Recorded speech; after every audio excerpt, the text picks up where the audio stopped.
Hello and thank you for joining us on the first edition of Journalist Hangouts this week. I'm Ayodele Ozubakun. Today on the program, President Buhari urges APC members not to let party die after its tenure as 12 state chairmen call for resignation of OSHOMHOLE. And later on the show, PDP Elders Forum, former Jigawa State Governor Sule Lamido attacked former President Jonathan, accused him of betraying the party during the Bayelsa State Governorship Election. I'll be hanging out with Babajide Kolade Otitoju and Mayor Akipelu. So if you are ready, let the hangout start now.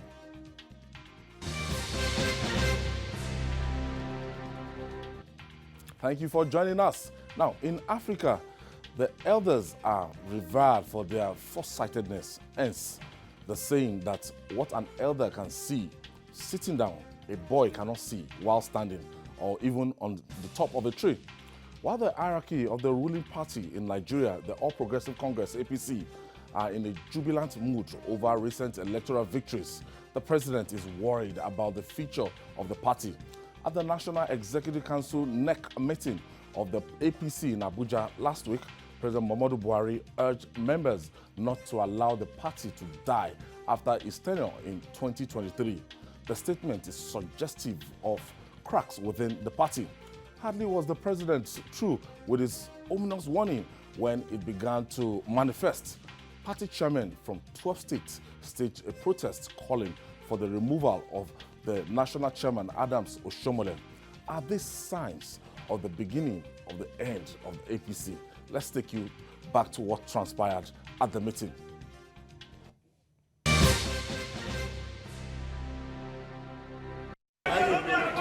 It is the first National Executive Council meeting of the All Progressives Congress Party after the 2019 general election. There have been a lot of rancor within the party, which has also affected states being governed by the party. They are tabled at this meeting. I'm the president, but APC is in charge. President Muhammadu Buhari also acknowledges that these issues have led to gains and losses by the party. But he admonishes National Executive Council members on the need for the party to maintain its strongholds even after his term in office. To me, the most important is that every member of NEC should from today reposition himself or herself to make sure that you have dominated your constituencies politically. History would not be fair to us. Quite rightly, if the APC collapses at the end of this term, it will be fair to us if the APC remain strong and not only hold the center, but make gains. Looking at the result and listening to our officers from those states, it is very clear that these laws can easily be attributed to eternal fighting within the party in those respective states, leading to eternal sabotage. I think the lesson to learn from it is that no matter how aggrieved we are, the worst of our candidate emerging in an election is to be preferred to an angel emerging as an opposition in the state in which we function. The president also takes pains to put to rest speculations around his third-term ambition, insisting he will abide by the country's constitution. I'm not going to make a mistake of attempting to have a third term or whatever term. Besides the age, I swore by the holy book I believe in that I will go by the constitution, and the constitution said 2 terms. I want you to read the constitution and make sure that when the constitution says the election, as we did it the last time from bottom to top, will start in 18 months' time or 20 months' time, it's going to be done. The meeting was well attended by APC state governors, National Assembly members, and state chairmen of the party.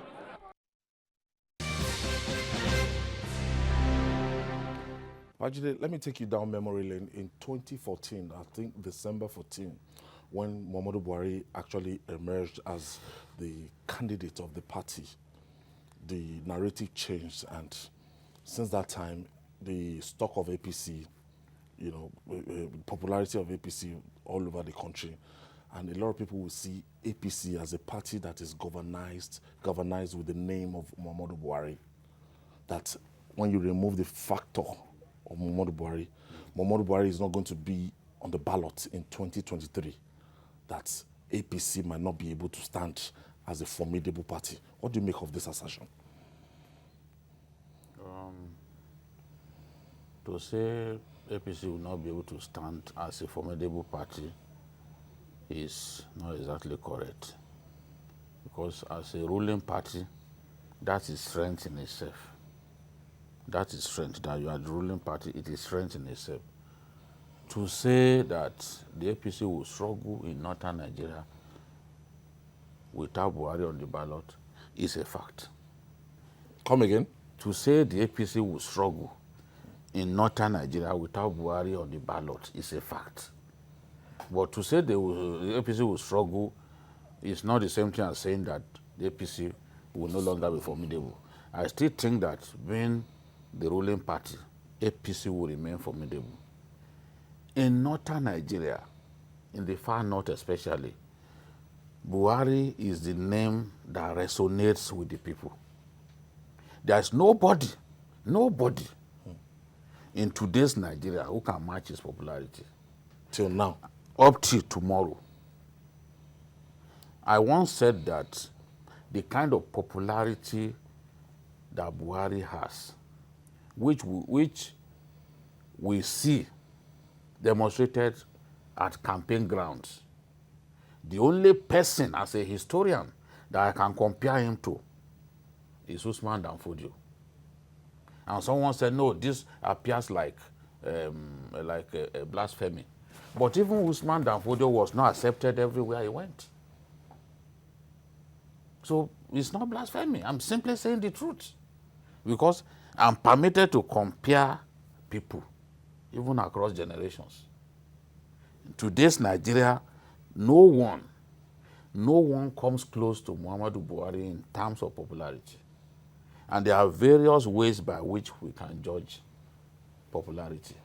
We see that, you remember the example that I gave one day, people suffering on fuel queues in Kaduna. Okay. In Kaduna, suffering. That long fuel queue from Central Market, going all the way through Bank Road, stretching several hundreds of meters. And these people left their suffering. The moment they heard that Buhari was in town, they left. Some of them had slept in the filling station for 3 days. The moment Buhari came into town, they left what they were doing just to catch a glimpse of him. Some would climb rooftops just to see him. Some would climb telco masts just to see him. Some would flood airport tarmacs, as we saw in Bauchi. That was the day I nicknamed him the super tanker, because I couldn't find anything else to describe him. To describe his popularity. The super tanker stands out among vessels in terms of its length, you know, and in terms of what it can carry, the volume of petrol or crude oil that it can carry. So this is the thing. There are people who have cult following. There is cult following for Buhari, but cult following for Buhari is not the same thing as cult following for APC. People should not make that mistake. Cult following for Buhari is what energizes the APC. So cult following for Buhari is not the same thing as APC. Cult following for APC. When Buhari is not on the ballot, you do not expect to get the same kind of appeal for the APC. There are people today, even women, old women, that you cannot speak ill of Buhari in their presence. Whether his party is popular or is not, or is doing well or is not doing well, because he is on the ballot, that's the person they want to vote for. And we saw it in Adamawa. Atiku, their son, contesting. Atiku had to struggle to even win In Adamawa State. In Adamawa State, especially even in his own polling unit. So this is the thing. He knows what he's saying. Mayor, beyond 2023, APC without a Muhammadu Buhari, right now we have several power blocks, tendencies within that party. And people have been showing their hands ahead of 2023. It's going to be very interesting. What do you read between the lines? Yes, I agree with the president that 2023 will be very important for the party. And like he said, there is tendency for the party to break and for them to lose the next election. Why? Because the party is in government and Buhari is in power, that is the unifying factor within the party. Already, some tendencies within the party are throwing the line that power may not leave the north, that it is just convenience for power rotation, and that the president can come from any part of the country. It is not as if it is an official position of the party, but there are some tendencies within the party from the north are already throwing that into the ring. If that plays out, they've been testing the waters since. If that plays out, it will break that party. Because why it will break the party is because you don't forget that APC is a union of several parties, and it is a union, and already the North have done the 2 terms that is laid down by law. If for whatever reason the Northerners still want to continue to produce the president, it will break that party. And already there are signs, because naturally the power should rotate back to the south. But if for whatever reason some people decide that, oh, let's go to primaries and whoever wins is the candidate, because of the way Nigeria politically is structured, there is tendency for a candidate from the north to have more delegates to become the candidate. And if that happens, it will break the party. Actually, do you agree with this? No, it depends on who the PDP presents as candidates. If both parties end up presenting northerners, there is no way to break the party. The party will still be there. And at this stage, it's extremely difficult to know exactly where they are going to. It's still a long time. You see, because the parties would be spying on one another. No party wants the other party to gain a necessary advantage. So you have to see what are they doing. When the PDP came up with someone from the South as national chairman, the APC followed suit and produced OSHOMHOLE from the same South. You know? So everything that you do that I can see could give you a little advantage, I will try to match you. The PDP have not announced where they are zoning their... Yes, they've not come up with a zoning formula. But it is not impossible to think that they will go for someone from the north, because that was their plan the last time. If the groundswell of opinion in our country favors that power should go to the southwest, which is what I expect, then both parties could then decide to back a candidate from the southwest. We always do that. Obasanjo ordinarily would not have been president, but to placate the southwest, after the death of Abiola, they decided to go for Obasanjo. Obasanjo. Even the idea of making Goodluck Jonathan a vice presidential candidate was also meant to placate the restive South, you know, where sabotage, kidnapping of oil workers was rampant at the time. So it depends on the political complexion of our country at that time, but no one can say with certainty where both parties will go.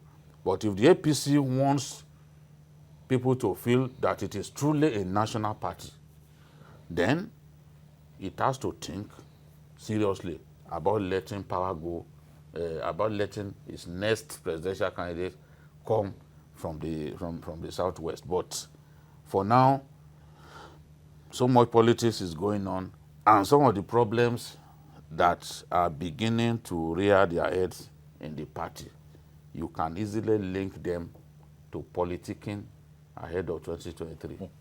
Now, let's talk about Adams OSHOMHOLE now. Adams OSHOMHOLE came into that NEC meeting.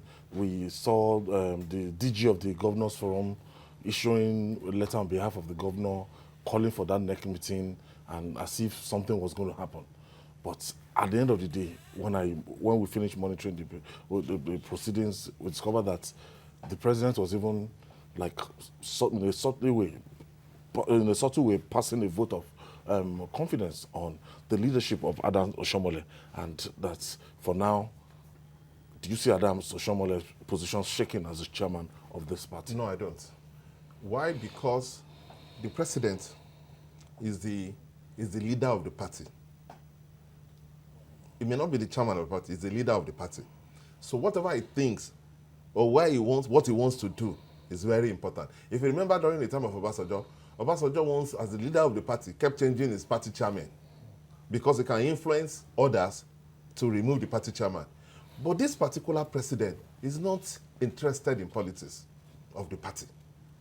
That is why when there are problems in different states, the president will just appeal. He doesn't put his foot down to say, look, this is what I think should be done in this state. So he has left the party for the chairman to run. So if he has left the party for the chairman to run, then the chairman is very powerful. You cannot just think, he can do a lot of things, because the only person that can call him to order, which is the president, is not interested in the party politics. Or he's not interested. Yes, he's not interested even in the politics of the party. So what he said, because he made one statement, he said, "Oh, the problem in Edo, he trusts OSHOMHOLE to be able to handle it. That he has solved problems in other states. He should be able to solve the problem in his states." That is a very simplistic way of looking at it. I have BAYO on the line from Lagos. Thank you for joining us, BAYO. Good afternoon. Yes. Yeah, Mr. I greet everybody. All right. Go ahead. Especially my daddy there, Mr. Babajide Otitoloju. I thank you for what you have been doing. Thank you, my son. Yeah, God bless you. I can't call you my uncle. You are my daddy. And yes. I've been watching you over 4 years now with the truth you have been saying about what is going on in Nigeria. But the particular thing I want to mention now is that the national chairman of APC, I can say, is the one stopping that party, because the way you treating that people in that party is not it. Because you can't be forcing people I don't know what I can say, but that man is the problem of that party. Thank you, sir, and God bless you people. All right, BAYO, son of Babajide Otitoju. We allow you to. Now, the president actually, for the crisis, I expected that something independent will be set up for Edo State and everything. But the president, as Mayor said, the way he replied to the crisis in Edo State has put the old buck and everything on the table right in front of Adams OSHOMHOLE. So Adams OSHOMHOLE right now is like in a kind of vantage position. Sorry. Well, they should think about the interests of the party. This is a president that I understand so well. Sometimes when he talks, you can see how he thinks about the matter. You can see clearly that he has taken a position. Because to say he has resolved disputes in some states, he should tell us those states where OSHOMHOLE resolved disputes. He should tell us what happened in the election. Where did OSHOMHOLE resolve? OSHOMHOLE's strength in galvanizing the party, saving the party from collapse. We acknowledge that. But diplomacy is not his strength. Except you are deceiving yourself. I probably know OSHOMHOLE more than the president knows him. Because right from his days in Kaduna, when I was a young journalist, around 1992, he used to come to our office I know him very well. I know where he's wrong. Diplomacy is not his area of strength. You know, and years and years of activism. Yes, I mean, I used to, when he was a PRO of Arewa Tex, they used to arrest him. You know, all those years. So the labor leader in him, we still see in his handling of affairs of APC. The president can't tell me he has handled, he has resolved. Where? Is it in Adamawa? What was the cost of the resolution? Resolving dispute by simply backing one group? Because that's what happened with them in Adamawa. They simply backed Bindo all the way. Despite the warnings that, look, with the way you're handling this matter, the state, they will be lost to PDP. I personally, for 2 whole years, I was warning them that they will lose Adamawa. We have all of those clips. Yes, clips. But this was what happened in the end. So we are still resolved disputes. So the truth is, where we expect the president to intervene, put his foot down, he likes to stay aloof. You saw that even in deciding who will be the candidates that the party backs for the Senate and House of Reps. This was the same way the president was vacillating. But of course, we know there are other big party members like Asiwaju Bola Ahmed Tinubu and others who can move in and help him resolve some of these contradictions within the party. But the truth is, OSHOMHOLE has to watch it. Because where, of course, you remember that some party chairmen came together, 12 of them, to say, look, that they were tired of him. And on the day of the NEC, signatures were being collected against OSHOMHOLE. People were being paid 1 million naira to vote against OSHOMHOLE. If not for the role that some big people within the party played, I swear OSHOMHOLE would have been embarrassed. The vote of confidence, no confidence would have been passed on him. Well, that's the other group too had to fight back, to say, no, we won't let this succeed. I'm telling you, 94 signatures were collected for OSHOMHOLE and 36 to the mutineers. So you look at this, you know that we have problems. And some of those states, when you look at the states where those chairmen came from, Ekiti from the southwest, Ondo also from the southwest, you will see that politics of 2023 and politics of the election are already involved. Aketi, for example, has all kinds of problems on his hands in Ondo because many party members are angry with him because of perceived anti-party steps that he took in the last election. Today, Ondo State, there are 2 senators from Ondo State from the PDP. A lot of what happened was down to the people sabotaging the party from within. OSHOMHOLE talked about that. But the question to ask is, what has he done to ensure that this kind of sabotage does not continue? OSHOMHOLE has not been able to bring back aggrieved party men. I've been saying it. And those that were appointed to be suspended, they didn't ratify the suspension. They're just hanging. No, you mean for the other people? Yes, some people it like was supposed to be Rochas, Akoracha, Amosu. He was very smart. The matter of his, the plan to embarrass him will have come under AOB. Okay. They sensed that embarrassment was coming. Remember when that Zamfara man was raising up his hand, they refused to let him talk. Because that was the plan. He says, oh, we don't want to show more someone else seconds. They may not have the number right there, but they will have embarrassed the chairman. Embarrassed him, yes. So he too, as a smart doorman, he saw what was coming. And when Nabena moved, they quickly seconded. There was no no party, no prayer to end the meeting. The meeting ended abruptly. So this is the thing. There is crisis, and unless they try their best to resolve some of these crises, it could cost APC Ondo, it could cost APC Edo, because the strategy that you used in Kogi may not work somewhere else. Yes. Nobody can come to Southwest and do the kind of rubbish that happened in Kogi. Nobody. Let it be known today that I said so. And if they are in doubt, let us see whether it can be replicated across local government. And let Okay, us see I what think we Francis is calling us from Jos.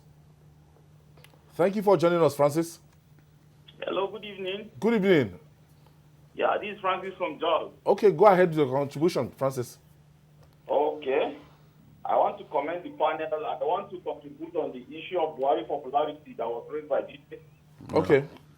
Yes, the issue of APC going after BUHARI, I so much subscribe to that.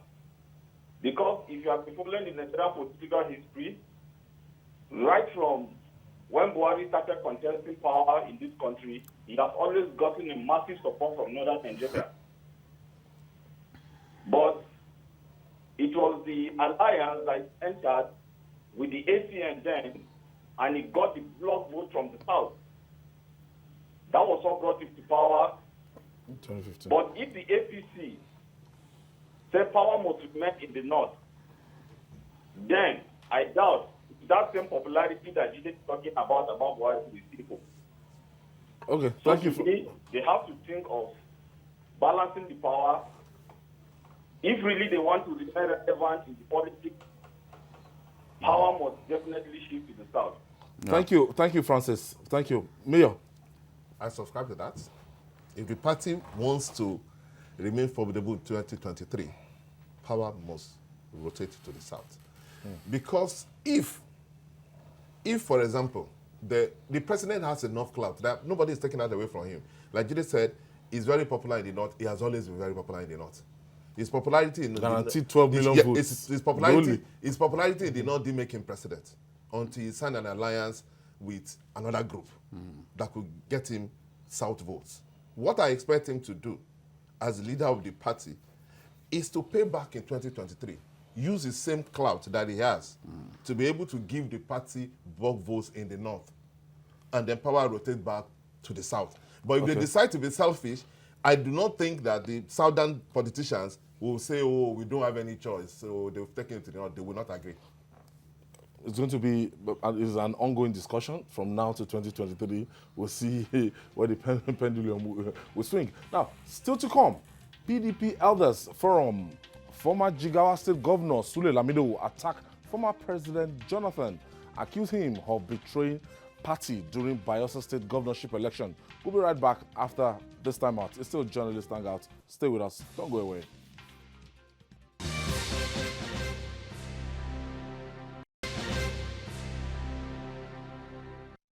Back.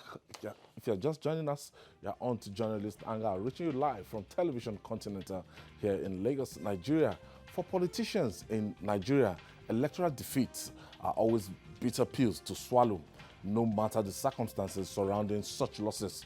Apparently pained by the abrupt end to their 20-year-old stronghold on Bayelsa State politics. Leaders of the People's Democratic Party, PDP, are venting their anger on former President Goodluck Jonathan.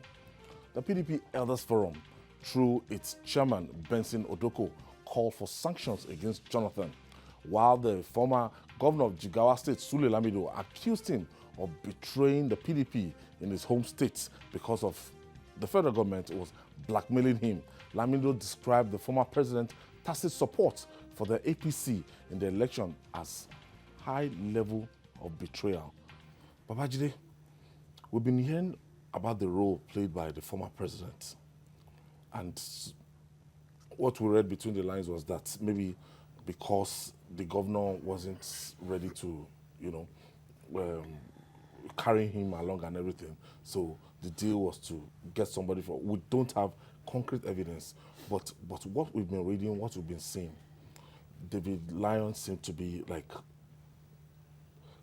a general agenda in Bayelsa State, that the people that owns Bayelsa, they wanted to take back their state through whatever medium.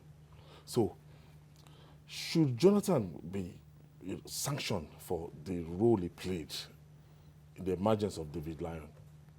Well, I still haven't seen any concrete evidence that Jonathan worked against his party. And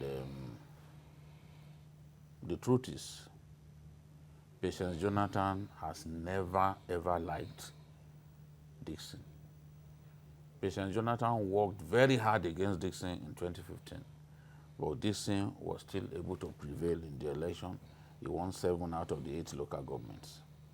This year again, Patience Jonathan decided to work against Dixon. No doubt, Jonathan's preferred choice for that job was Timi Alaibe. Patience Jonathan's preferred choice was Timi Alaibe. And at the end of the day, Dixon decided that he would not let Timi Alaibe get it according to him, Timi Alaibe is a serial defector. Yeah. Today he leaves the PDP, tomorrow he's back in PDP. Next tomorrow you see him in APC. 4 days later, he's back to the PDP.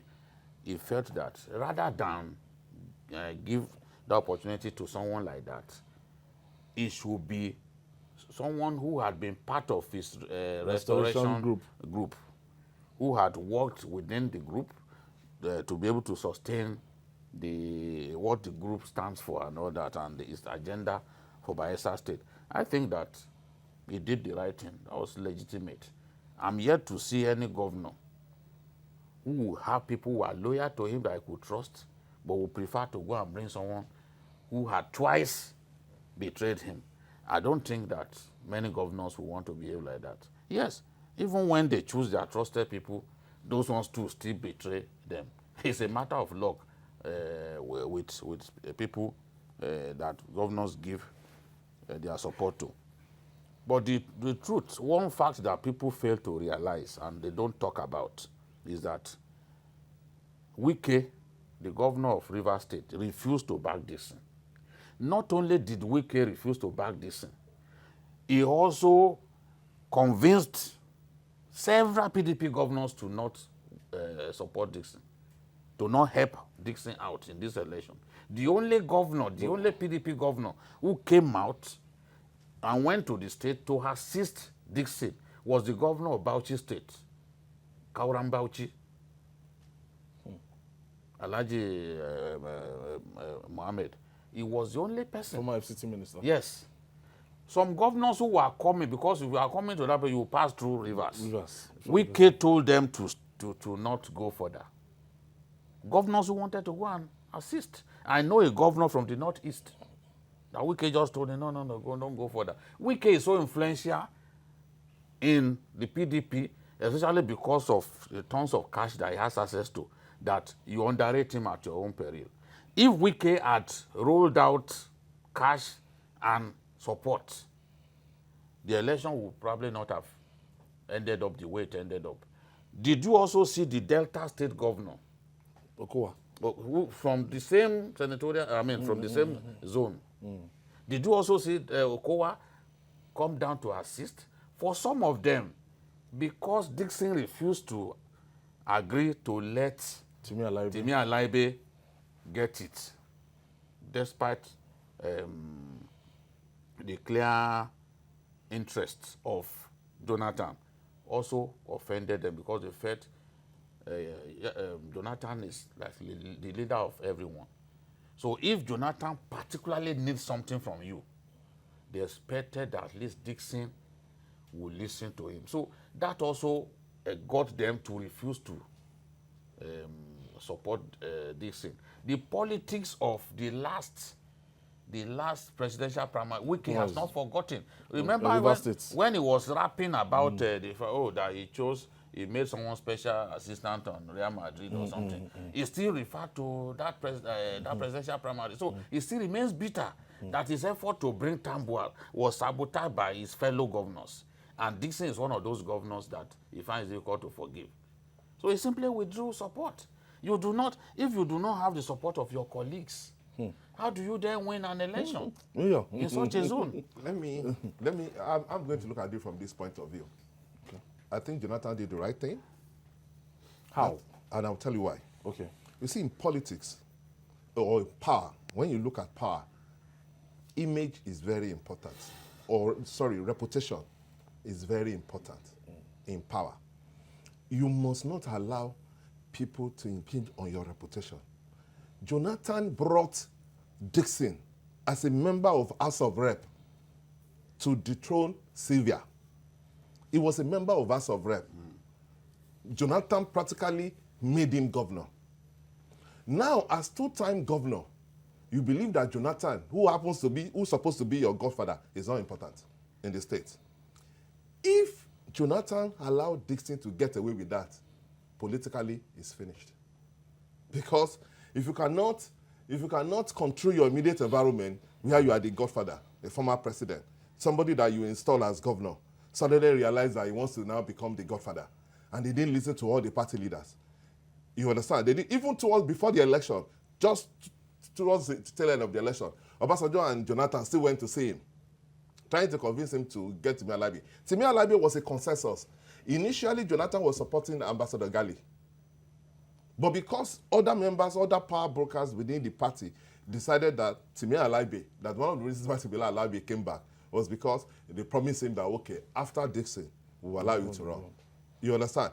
And Jonathan agreed that, okay, Ambassador Gali, okay, let us all of us take Timi Alabi. So one person you cannot look at your godfather and say, oh, you want to become the new godfather. It is important to teach him a lesson, to tell him that you are not as powerful as you think you are. Certain times you lose some things to be able to make a statement in politics. That is how it runs. Babajide, when you look at, so it's like David Lyon now is just coming to benefited from the crisis within the ranks of the People's Democratic Party. Yes, he benefited.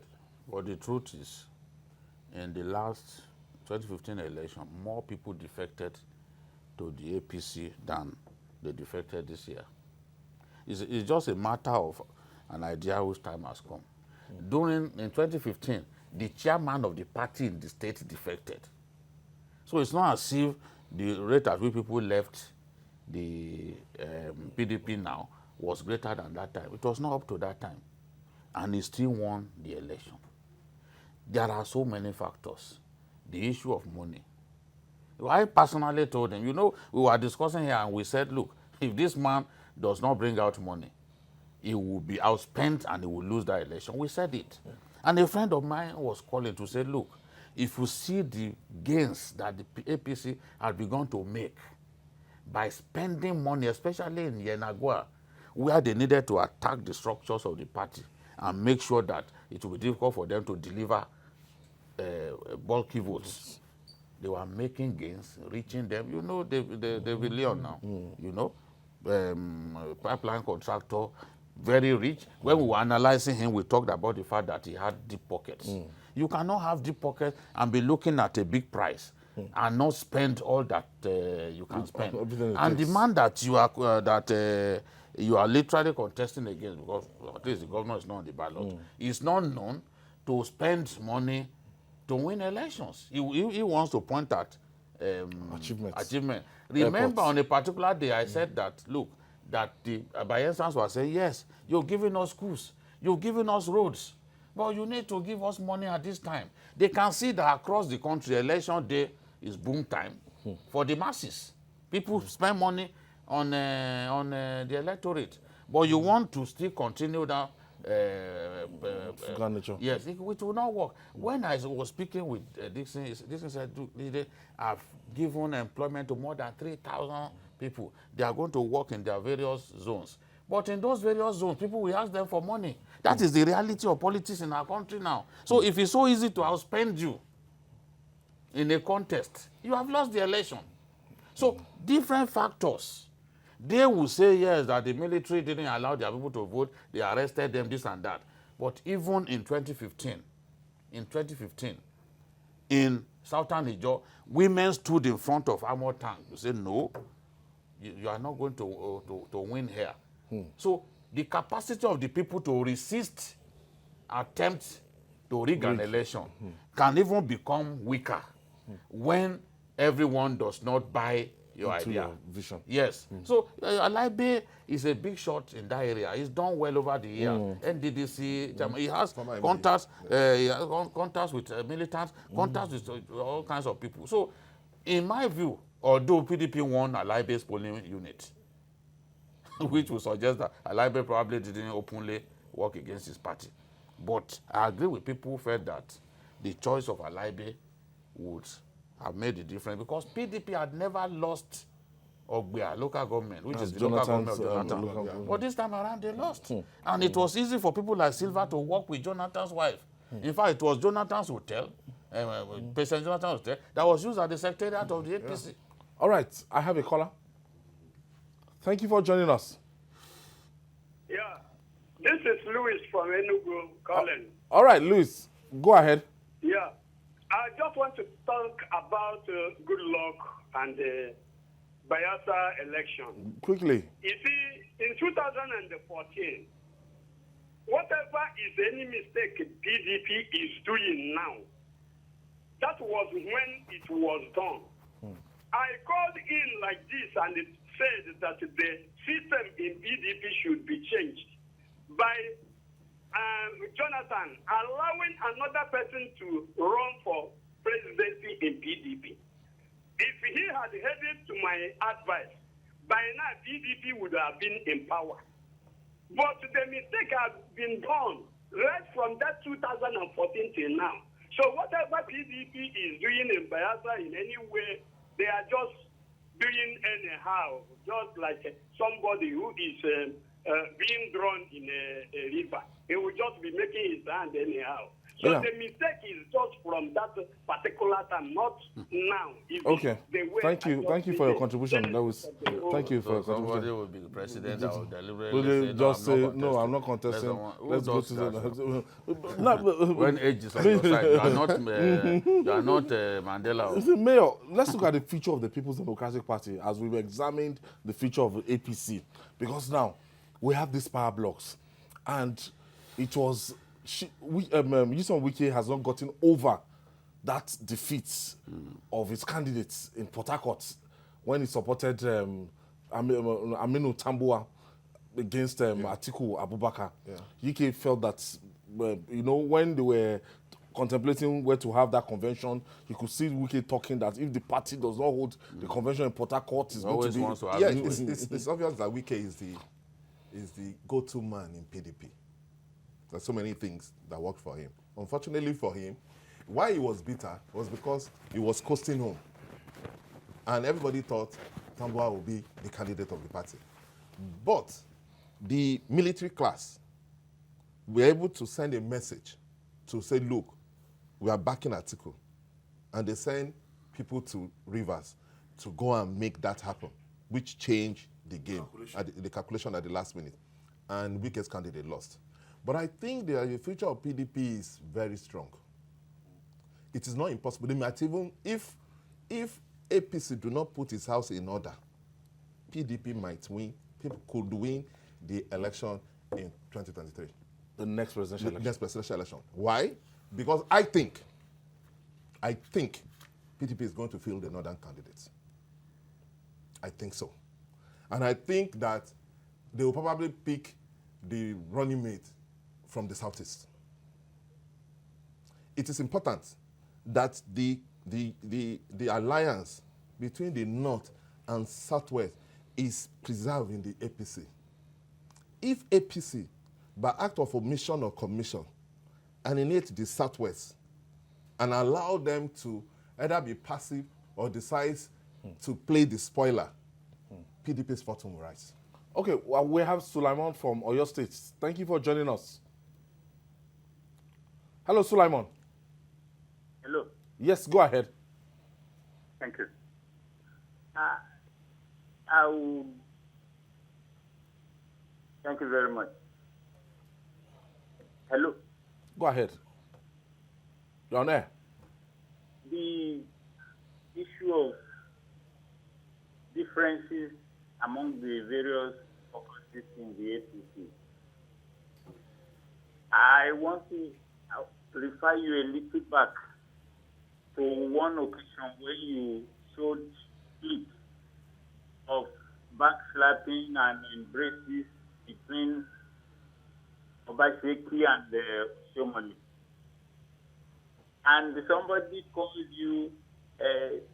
oppressment, it was the figment of your imagination. It was you crying wolf where there was none. I think, sorry, let me apply this thing among the people. I will say it in Yoruba and I will translate myself. I don't have all the time.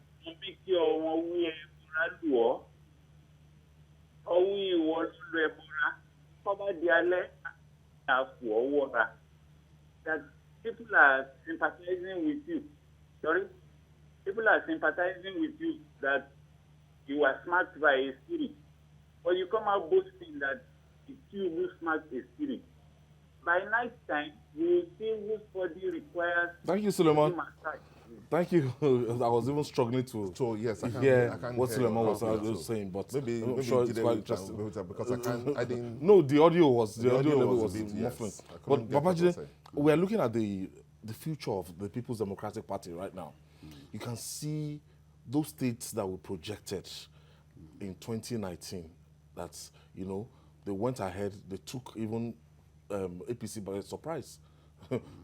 Nobody thought before the election that PDP would get Zamfara State. You know, but they got that by default. Because of the crisis. Yes, they the got crisis. that by default. Yes, nobody. Three different groups fighting one another. So right now, the way we're looking at it, if the PDP is not, they don't put their house in order, will they stand a chance against the APC in 2023? No, the APC continues to benefit from crisis within the PDP. Remember, many of the governors who emerged, the 2014 primaries, governorship primaries of the APC, a lot of the candidates that emerged, people like the Kebbi State Governor, were people, Kebbi, Otom, and the rest of them, were people who had lost out at the PDP primaries a few days earlier. So today, APC is a product of mistakes that the PDP made because they gained many governors as a result of infighting, crisis within the party. You know, crisis led to party leaders walking out on a sitting president, Jonathan at that time, and they never recovered from it. 5 governors, losing 5 governors, not in the event of an election, just because of the president, the president at that time was not prepared to to create an open, a level playing ground for every contestant. They eventually left. So till today, they still haven't found a way to resolve crisis. If what happened many months ago, Wike is still brooding over it, you can imagine what they will do to themselves when the time comes in 2023. So it is not safe to say, oh, the APC has its own crisis. But I think that the PDP, their inability to always find a way to come together, even the last election, people like Sule Lamido didn't really fully back the candidate of the party. If you observe, many of them stayed away from the rallies because they were still not happy. People like Sule Lamido felt like, those of us who have remained with the party from inception, we were not rewarded. People who go out of our party and come back, well, it's one of them who became the candidate of the party. So this is except the PDP can find a way to resolve crisis within its ranks. Definitely, it will be difficult for them to defeat the ruling party. With what I see, the disagreements that are even on ground now, Sule Lamido and Jonathan had disagreements for years. Remember his son that was put on trial by the EFCC because they found undeclared, I think $20,000 or so with him at the Kano airport. He felt that the president that time, being a PDP governor, should not have allowed that to happen. But Jonathan didn't get involved in the way the EFCC was doing its investigation, and they eventually put the boy on trial. You know, so what he was saying that they blackmailed Jonathan with Malabu, I do not believe that. What happened that the APC needed to blackmail Jonathan before Jonathan took position. Jonathan, as a statesman, someone who went ahead to congratulate the president after he was defeated in an election. You can't say that as a statesman, he should not welcome David Leon and Silva. He sees himself as the father of all. And from that position, he can say, look, I've done nothing wrong. I merely received them. Mayor, there's no permanent friend, no permanent enemy. It's the same Silva that Jonathan removed, denied the second time, and they found themselves working together. Took EFCC, seized a lot of properties, almost destroyed him. But see, in politics, what is because he too worked against Jonathan. Because he worked against Jonathan and they disrespected him. And they warned him, he did not listen. They disrespected him. So I have attended events where I saw him even bad-mouthing Jonathan. And I was telling myself, it was a Sheraton, that this man does not know that one of us could even record it and go and play to the president. Yes. So it is that. But you see, because Jonathan wanted to continue in office, but what he was pushing for was that the North, having lost Yaradua, that Jonathan should leave that office and let the North occupy it. So that was the source of the disagreement. So I believe that in politics, there are no permanent friends. What is permanent is interest. Jonathan, to me, is still the leader in the South-South. Between now and 2023, there will be realignments. It's not impossible. He may find himself... Many things will happen. Yes, he may find himself in APC. It's not impossible. Because when you seek power, alignments and realignments is the way to go. Still a long way. Still a long way. But so far, yes, Silva, what is happening in Bayelsa is very nice, because when you look at what happened between Jonathan and Silva, but for both of them to be in the same party now, or no, to have the common interest now, it's good for politics. Thank you so much, Mayor Akinpelu. Thank you for your contribution. And BQ, thank you for your contribution. And that's our offering today. Join us tomorrow for another episode of the program. And also watch Journalist Hangout on our platforms showing on the screen. We're also on YouTube, youtube.com/TVC News Nigeria. Our feedback channel is Journalist Hangout at tvcnews.tv. I'm Mayo Dili Uzubak. We'll see you tomorrow. God bless Nigeria. Bye for now.